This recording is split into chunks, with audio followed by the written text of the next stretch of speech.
मराठा समाजाला राज्यातल्या आरक्षण मिळाल्याशिवाय एकजूट फोडायची नाही.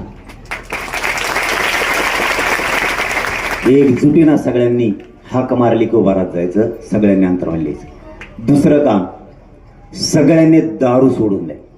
दारू पिऊ नका, व्यसन बंद. आपल्या कुटुंबाचं वाटळ होतं, आपले पाहुणे रावळे सुद्धा आपल्याला नीट बोलत नाही. आपले मित्र तुटायला लागलेत, गावकरी नाव ठेवतात आपल्याला. दारू पासून लांब जा. तुमच्याकडे पेतेत का? आयला तुम्ही हसायला लागले म्हणजे बरेच मेंबर दिसते तुमच्याकडे. उद्यापासून बंद करा. आणि जर तुम्हाला नाव सांगा वाटत नसलं तुम्ही मला गपचीप आंतरवालीत येऊन सांगा. पिणाराचं त्याला नीटच करतो मी. मी बाबाजी आतापर्यंत इतक्या दारू सोडल्यात खूप.